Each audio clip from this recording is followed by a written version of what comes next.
Hey guys, and welcome to a rocket-fueled adventure through the explosive world of Battlefield 2042.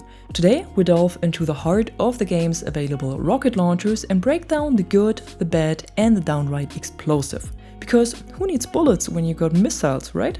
At the moment we have a lineup of 5 launchers that only the engineer specialists get to play with.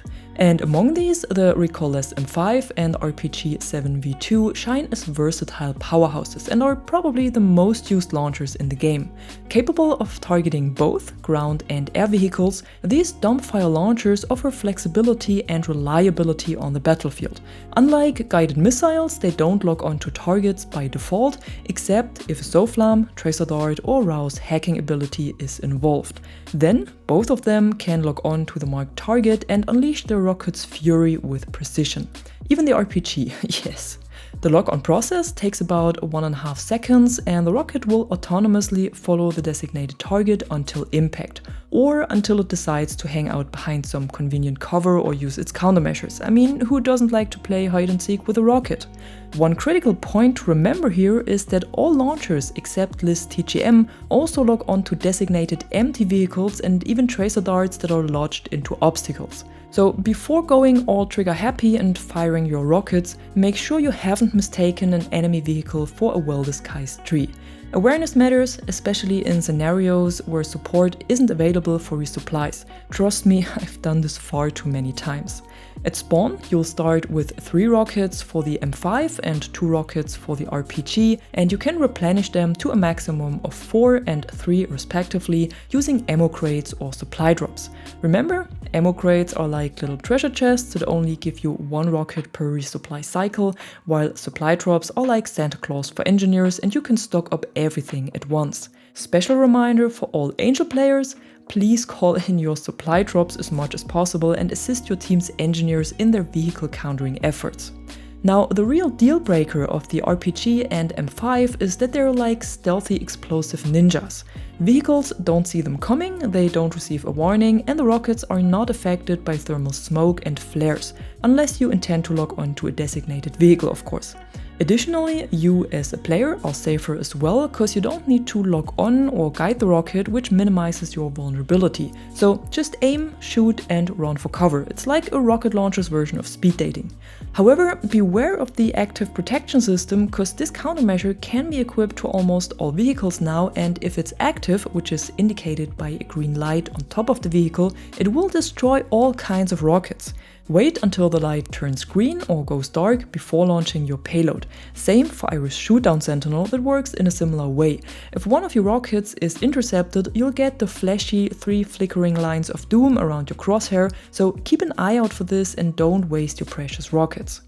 Now, so far both launchers were pretty similar, but here's where things get more interesting because they also have several differences. First, there's the optic and long-range accuracy. The M5 got that nice display and scope that aids in distance measurement and results in more precise shots. Just point the middle dot of the crosshair at the target and you can see the exact distance in the top right corner of the display. Then aim down sights and use the lines inside of the optic to adjust it. 1 stands for 100 meters, 2 for 200 meters and so on. So when a target is 200 meters away, use the cross at the line marked with 2. It might take a moment to get used to, but once you got the hang of it, it's really useful. The RPG on the other hand has the classic iron sight, which makes long-range targeting a lot more challenging. The M5 also has the upper hand when it comes to projectile speed and bullet drop, making it easier to hit moving targets and enhances its accuracy at range. It also deals a little more damage than the RPG when using all available rockets, so when targeting a Bolty for example, you can deal a maximum of 160 damage with 4 rockets of the M5, while you only deal 150 damage with a maximum amount of 3 rockets of the RPG.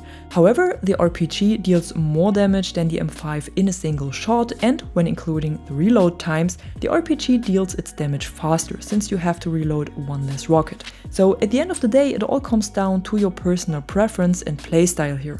If you crave an optic, a rangefinder, lower projectile drop and more rockets but at the cost of damage per rocket, the M5 is your pick. If simplicity, high damage and close range versatility matter more to you, the RPG-7V2 is your weapon of choice.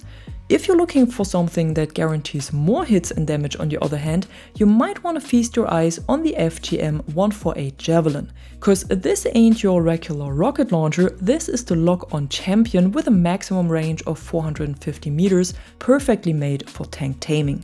However, the Javelin's strength also comes with its own set of challenges. The lengthy 2-second lock-on time demands your patience, and the target must remain in your line of sight during the process. This vulnerability leaves you exposed to counterattacks and enemy fire and basically makes you the main attraction for target practice. So careful positioning is necessary here. And let's not forget about the launching itself, because this rocket launcher needs its space, which makes it hard to fire it from inside buildings. And you also spawn with 3 rockets in your backpack, but that's it. That's the maximum you can carry, and you cannot expand the amount by resupplying. In addition, flares and thermal smoke act as shield against the Javelin's lock-ons and give vehicles a chance to evade incoming rockets. Plus, vehicles receive a warning when being locked onto, accompanied by a direction indicator for the impending strike.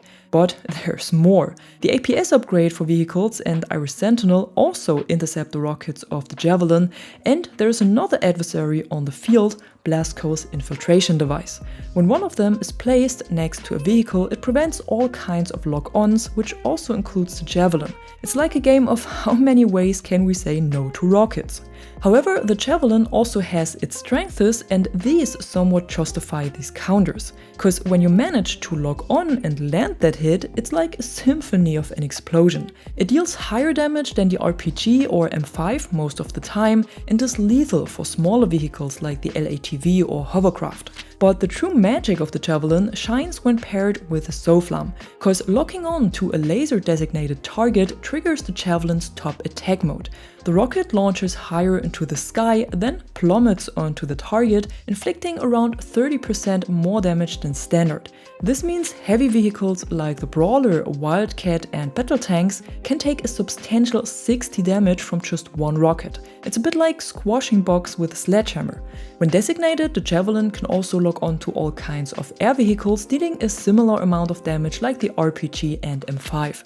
But it's also crucial to double check your targets and make sure you're engaging with a real enemy vehicle, because similar to all other launchers, the Javelin can also lock onto empty vehicles or misplaced tracer darts. So in a nutshell, the FGM-148 Javelin is the call me when you've got a big problem kind of rocket launcher.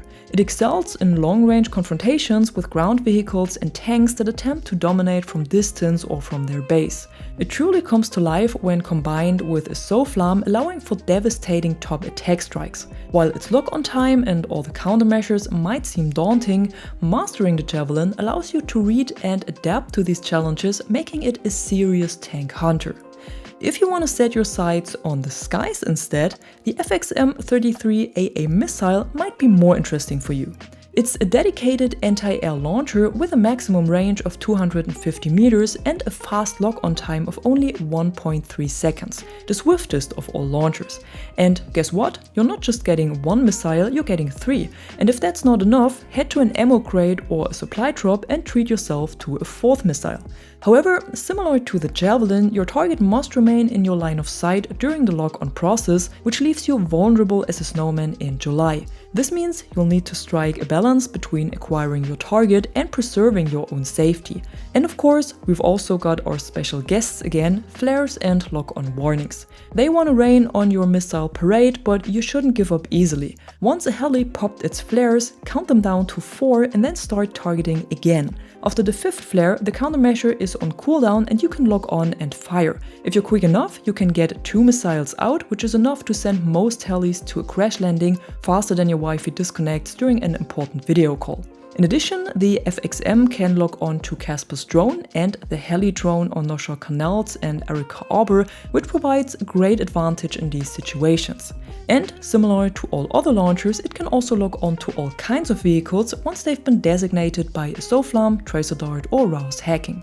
The only disadvantage the FXM has is its lower damage output, because it doesn't have any one-shot kill potential, not even against aircraft. You always need at least 2 rockets to get them down.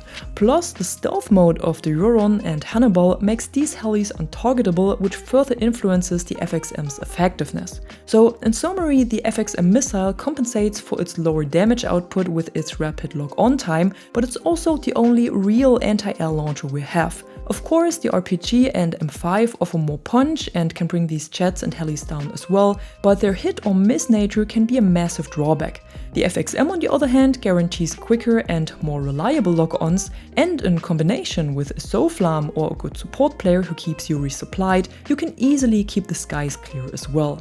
If all of this doesn't meet your rocket launcher needs, then there is still one more left, and that's probably the most unique and versatile launcher in the whole arsenal, LIS G-84 TGM.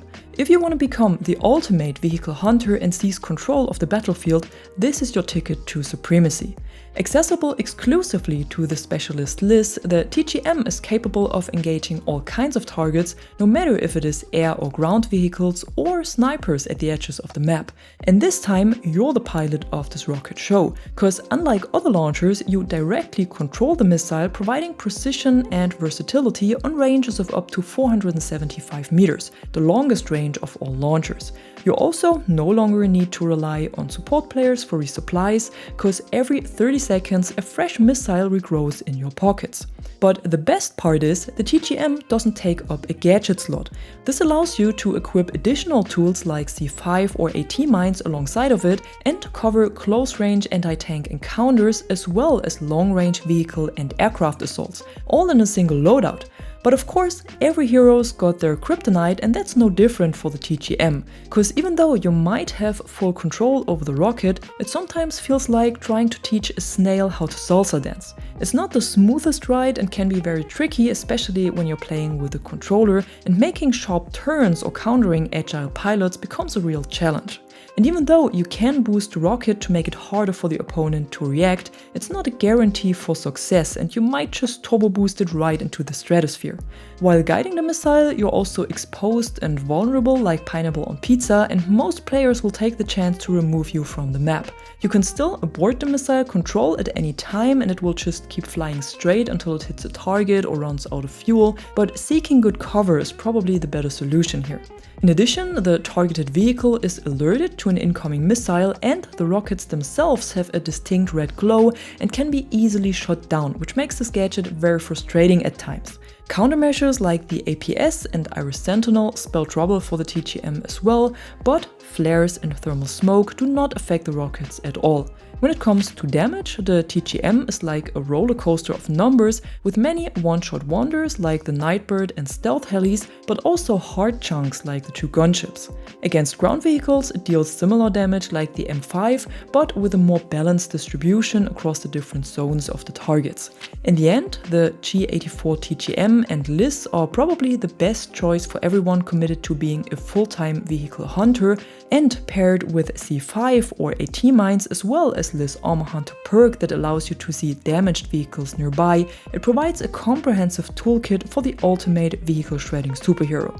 Its handling may have its complexities and challenges, but the satisfaction of nailing a target, especially those stealth helis or Nightbirds, makes it all worthwhile. And that's it for today, a full overview of all available rocket launchers in Battlefield 2042 with a deep dive into their features, benefits and damage numbers. If you enjoyed this video, don't forget to drop a like or a comment below and subscribe to the channel for more content like this. Until then, thanks for watching and thanks to my members for the additional support. I'm the Catwoman and you are awesome.